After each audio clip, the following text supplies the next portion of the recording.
Hey, close the door and kill the notives. Because this is one of those moments where a whisper can turn into an earthquake in about 3 breaths. Phones are buzzing in El Segundo. A couple agents went radio silent.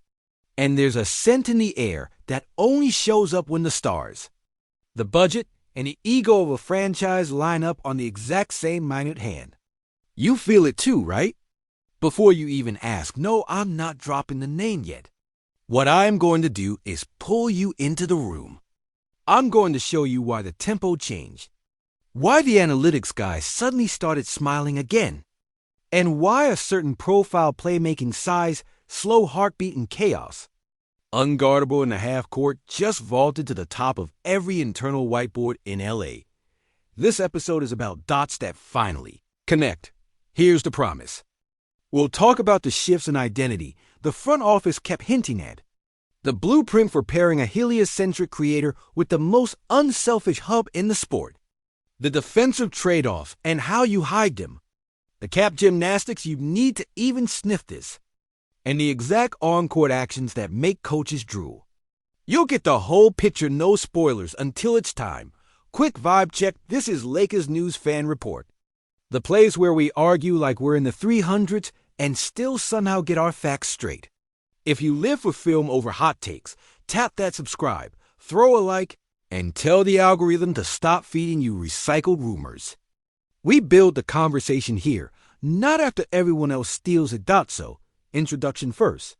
The modern Lakers have oscillated between two identities, the battering ram that turns games into wrestling matches, and the orchestra that wins with timing, angles, and patience. Both can work. But every spring reminds you of the same truth.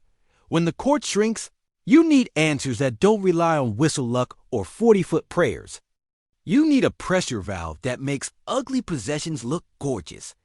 And that's where philosophy meets roster math. The league is a pick-and-roll factory, but the teams that win late have a counter something that makes you unscoutable even when everyone knows your first set. For LA, the dream has always been to build a system where the big is the system, a center who is your point guard, your handoff machine, your short roll savant, your offensive rebounder, and your closer from 8 feet with either hand while looking like he's tying his shoes. Add in the pace question. Everybody loves to shout run, but playoff pace is really about controlling the rhythm, not sprinting. The right big turns pace in the pulse. He decides when we breathe, when we hold, when we cut. Suddenly, role players look like they got a pay raise because their shots arrive on time. Suddenly, your star wing feels fresh in the fourth because he didn't carry 3 dribbles every trip. Defensively, there's always a trade-off on paper. But paper lies if your offense is the best defense, fewer live ball turnovers, better shot balance, more set floor. With the right hub, your transition defense becomes functional by default because you're shooting from the right spots, and your 5 is the first guy thinking 2 steps ahead on the outlet. That's not a stat you see on the ticker. It's the hidden tax refund on elite offense. The locker room piece matters too. The right superstar doesn't just bring numbers, he changes the climate. Guys cut harder because the ball will find them. Shooters sprint to the corners because they know the read is coming. Vets buy into role clarity because touches aren't political. They're earned by timing. And your coach can finally install the boring sets that win and made those 3-option actions. That looks simple and break defenses by decision fatigue. Last pre-reveal point. Money. I'm not going to pretend the new CBA is a friendly playground. It's an obstacle course with trapdoors and booby traps labeled second apron. Any talk of a mega move in this era includes surgical timing, multi-team cooperation, and a front office with the stomach to stack the Jenga tower and still sleep. Translation, it's hard. Not impossible, hard. Okay? Exhale. It's time. The name on the card, the idea on the table, the vision, being workshopped in every fan's head right now is simple and insane. The Los Angeles Lakers signed Nikola Jokic. Take a second. Let it hit. Now, let's be crystal. We're talking about a hypothetical path, a moonshot scenario beloved by whiteboards and fever dreams. Not a team announcement. Not a, he's on the plane. We're analyzing the fit, the mechanics, the why, and the what-ifs of the biggest basketball idea on earth. With that ground rule set, let's hoop out first, the fit. Offensively, it's a religion. Think of Chicago action with Jokic at the elbow. A guard curling over a pin down into a handoff. Weak side hammer screen preloaded every possession. A choose-your-own adventure where the defense is always a page behind.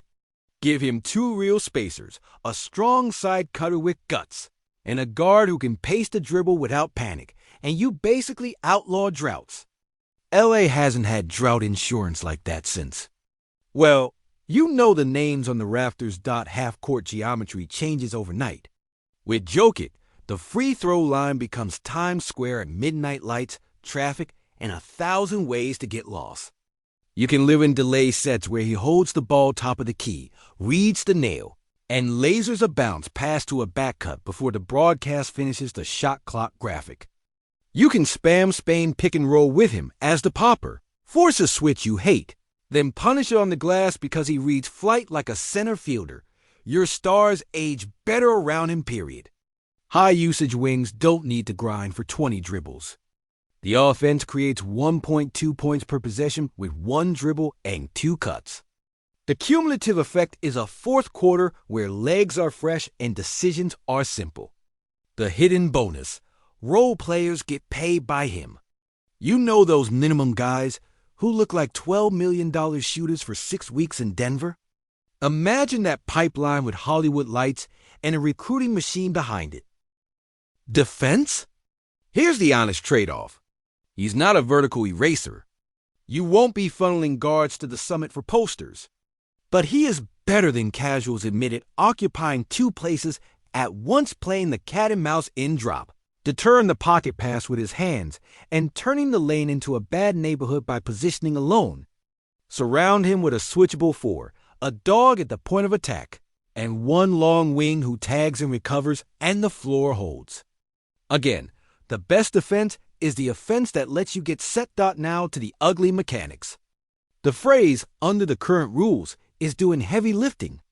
Any real path to Jokic in purple and gold means threading needles, hard cap concerns, matching money, asset timing, and the not-so-small matter of prying the most valuable player alive from a franchise that has built a whole civic identity around him. That's why we're calling it what it is, an exploration of the blueprint.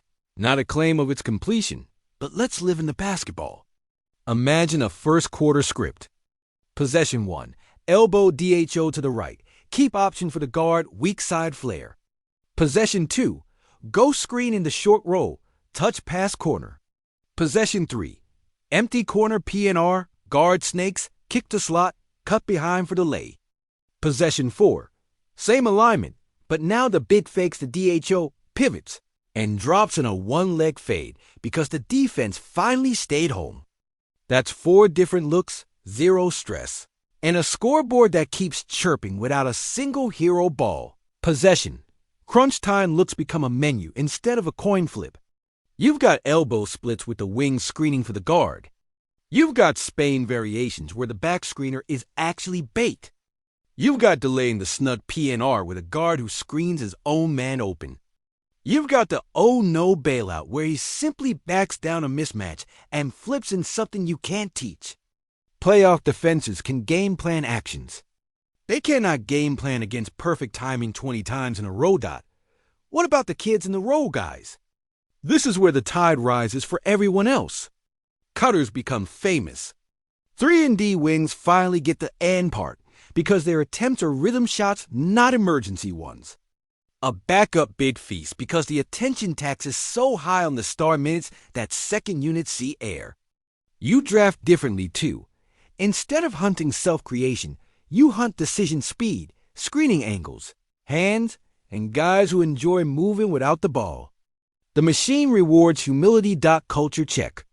One thing Denver proved is that joy wins when it's weaponized. Jokic's superpower isn't just skill, it's boredom with bad shots. He's allergic to them. That allergy spreads. Suddenly, your 10th man is turning down a semi-contested 18-footer to relocate for a clean. 3, because that's how you get the ball again. The best offenses teach patience without preaching it. He just makes the good thing the easy thing. Okay, reality slap. Why is this so far-fetched and still worth dreaming about? Because the league is a series of windows, and LA's philosophy has always been simple. If there's a generational fit that makes the banners realistic, you at least run the math. Even whispering this idea forces you to reimagine the roster in a way that raises your standards for every other move. Even if it never leaves the napkin, it prevents you from settling for good enough. History lesson, quick. Every Lakers leap had a gravitational big. Malcolm, Wilt, Kareem, Shaq, Poe D. Not all of them jumped to LA at the height of their powers, and not all of them arrived via a clean script. But the pattern is there. When this franchise truly goes all caps, the fulcrum is a center who changes the questions the sport asks. In 2025 hoops, the center who changes all the questions is the one we're talking about. Now, let's zoom into roles. The lead guard next to Jokic becomes a scalpel, not a sledgehammer. Think pace, deception, hostage dribbles, and passing windows that only exist because a 7-footer lured the low man one step too far. The wings? You live on cutter reads, 45 cuts, baseline sneaks, duck-ins disguising as seal screens. The 4? A switch and scram artist who also punishes smalls with force on the block for the 2 minutes per half that defenses overcompensate. Everyone eats if everyone moves. How do you protect the backline? You drill the low man rules into muscle memory.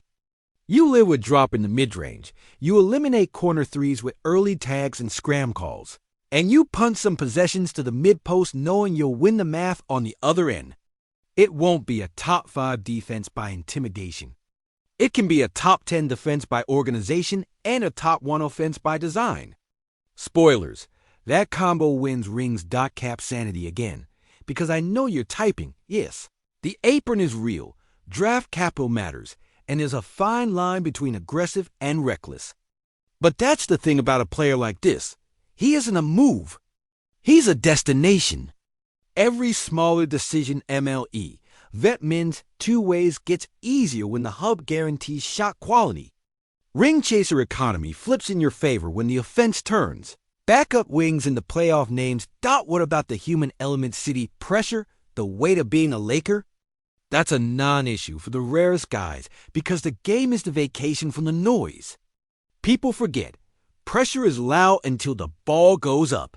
Then it's reads, angles, touch, and boredom with nonsense.